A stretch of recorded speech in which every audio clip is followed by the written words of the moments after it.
این ویدیو اومدم یه فلسفه رو باز کنم. 0 تا 100 شوگر زنیمو بهتون بگم چجوری تونستم یه شوگر خوب بزنم. البته اینم بگم کسکش تا 3 ماه اول برام شارژم نزد، ولی بعدش ناموسن جبران کرد. من بهتون بگم که چجوری مثلا شوگر بزنید، مشکلات این شوگر زدن چیه. میفهمید که هر گردی گردو نیست، یه جا میکنه کمونتون، یه جا براتون بد میشه، یه جا براتون خوب میشه. خلاصه کلا این فلسفه رو میخوام براتون باز کنم که بتونید اون شوگری که دوست دارید رو بزنید. بهتونم میگم کجا شوگرها میرن که ببین انگار بازار دیگه، برو هر کدوم خواستی مخ بزن برگرد. این روش که میخوام بهت بگم 100% تضمینیه.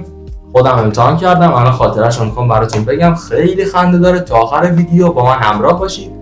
خیلی گرمه بچه‌ها، حوصله‌ام در رفته به قرآن. خب بچه‌ها من یه شوگری زدم چند وقت پیش، تقریبا بذارید دقیق بهتون بگم خرداد پارسال بود که تولد بنده توی خرداده. روزش رو بهتون نمیگم چون میترسم سورپرایزم کنه. تولد بنده توی خرداده و من یه کافه دعوت شدم، یه جورایی که مثلا خودم خبر نداشتم دیگه تولد، مثلا یه زنگ میزنن ای کسکش بچو بیا کافه. خب معلومه دیگه مثلا گفتم برام تولد، خلاص من خودمو زدم ندونی و اینا. خلاص خیلی جای بالیه. آقا ما رفتیم اونجا و تقریبا یه میز برای ما اجاره کرده بودن و رزرو کرده بودن. یه 15-16 نفری بودیم، دختر پسر و اینا. آقا ما رسیدیم و جشن شادی شمو نگاه کن که واسط میچکه چیکه چیکه. خلاص آقا نشستیم و مثلا خبر نداریم دیگه، الکی قلیون آوردن و 2 تا اینا. کیک تولد ما رو آوردن. یه میز مستطیل بود، میز خودمو میبینید مثلا 2 تا این بود، وسط هم 7-8 تا قلیون، 7-8 نفر اینجوری نشسته بودیم، 7-8 نفر هم اینجوری دیگه رو به رو هم. دیدی ناخودآگاه راسته برمیگردی اینجوری. آقا من یه دقیقه برگشتم دیدم وای بازی 2 تا میل، یکیشون سن پایین تر، ولی یکیشون ببین قرمه سبزی به جون مادرم. همینجوری که من برنگشتم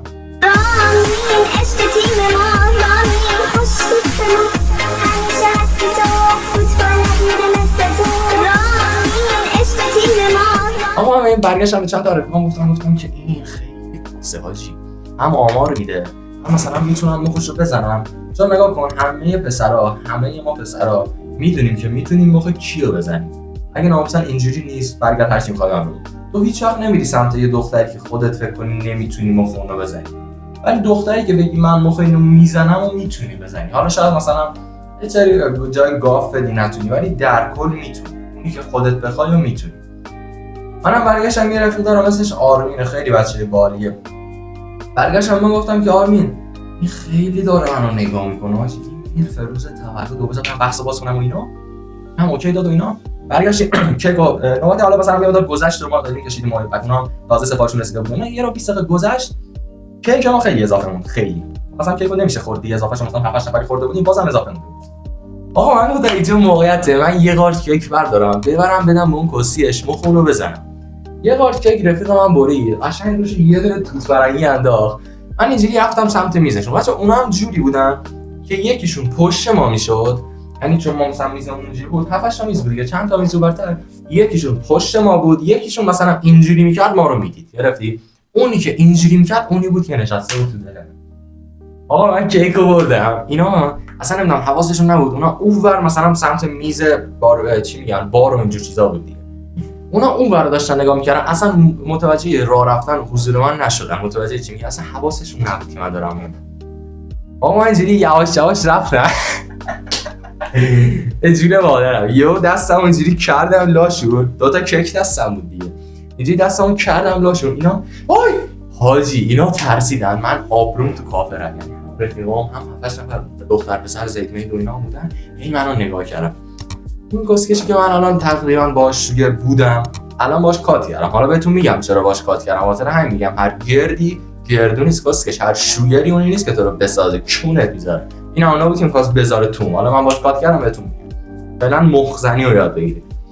آقا اینا ترسیدن. همیشه یادتون باشه شما وقتی میخواید یه شوگر بزنید همیشه اینو در نظر بگیرید که یه شوگر هزاران آدم رو تو زندگیش تجربه کرده. یعنی چی؟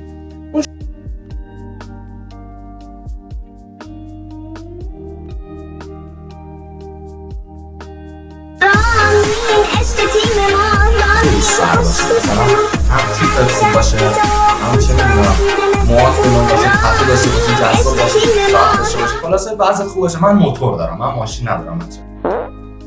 خلاص وقت خیلی خوب باشی که شوگر اون بیاد سمت تو، گرفتی؟ ولی تو مورد دوم تو باید موقع شوگر رو بزنی. کلا بچه‌ها دختر و زن کلا جنس ماده خیلی سخت میان پیشنهاد دادن، حتی اگه دوست داشته باشن شما باید برید. و این موردی که من موقعش زدم من رفتم. حالا بهتون میگم آقا من کیکو بردم، این دو تا ترسیدن. مثلا فکر کن حواست نیست یه دست انجات میاد خایه می‌کنی دیگه. اینا ترسیدن و جا خوردن اینا. آجی به جون مادرم. خب برگشتم آروم به فقطم به اون یکی نگاه کردم، یعنی این یکی رو من تخمم حساب نکردم، فقط به اون نگاه کردم و اینجوری کردم تو زندگیمون دیگه نمیترسی. به جون مادرم برگشتم گفتم تو زندگی مشترکمون دیگه نمیترسی. این اولیش بود.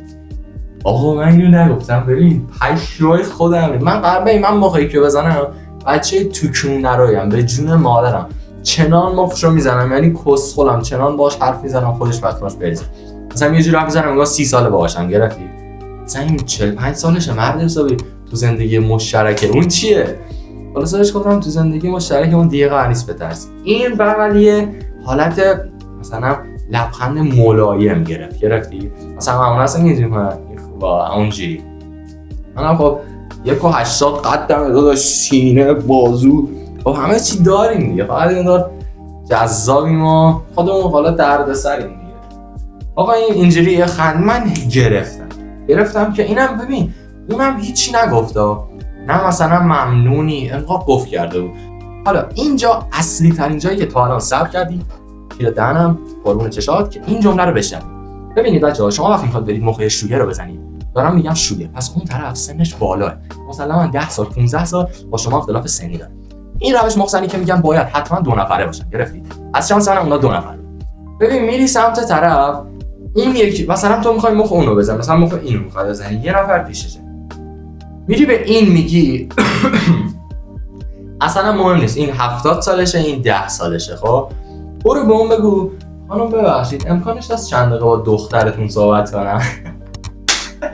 ای به جون مادرم جوابا اصلا یه بار امتحان کن، برو بگو خانم میشه با دخترتون چند کلمه صحبت کنم؟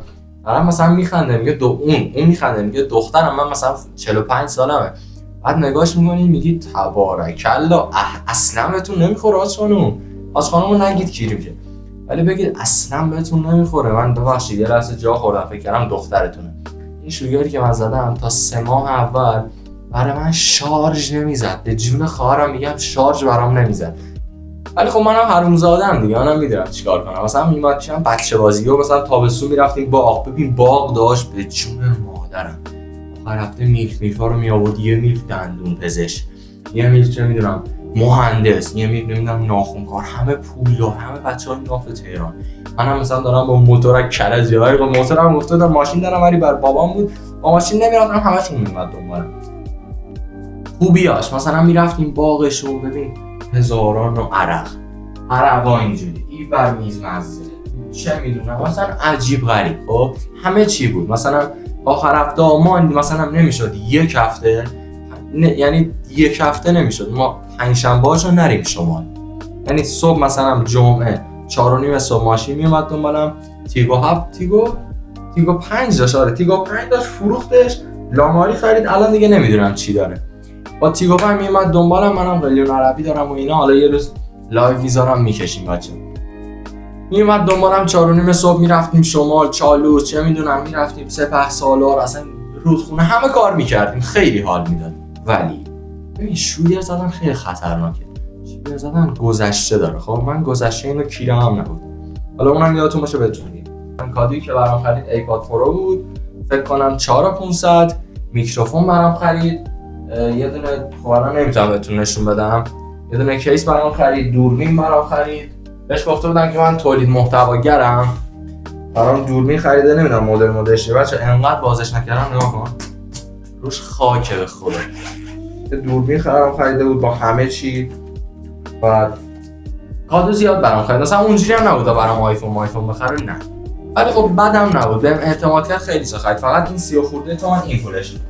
بعد دیگه شارژ بگیر چه میدونم الان اینجام 100 تومن بزنه و دارم میرم کنکور و یه تومن بزن تو کارتم، پول ماشین ندارم و خلاصه همه کار میکرد. ولی دیگه گذشتهش اومد روبروی من. دختر شاگردی منو برداشته بود و نمیدونم چجوری منو پیدا کرده بودن. چند ماهی کم بود بگا برم، ولی خب کلا فلسفه‌شو جمع کردم، کلا دیگه بهش پیام ندادم، ولی همه چیز دستم بود و خلاصه خیلی حال داد. دوره‌ای که با هم بود خیلی حال داد، چند ماهی با هم بودیم. خلاصه شوگر زنی اینه که اگه 2 نفر بودن تظاهر کنید که اون سنش پایینه، وقتی با شوگر رفتید تو رابطه کاری کنید که اون احساس بچگی کنه، نذارید بفهمه اون شوگره. مثلا تو فکر کنید شما شوگرید، اون مثلا با شما زده گرفتید، این حرکت رو بزنید، بذارید اون یه مقدار باهاتون احساس راحتی کنه، بچه بازیاشو پیش شما بکنه، ببین اگه دنیا رو نریخت بهات. و یه چیز دیگه، سامی فوروان رو یادتون باشه، کیرتون دهنم، کیر منم تو کون دشمناتون. خیلی دوستتون دارم. تا ویدیوی بعدی، خدا نگهدار.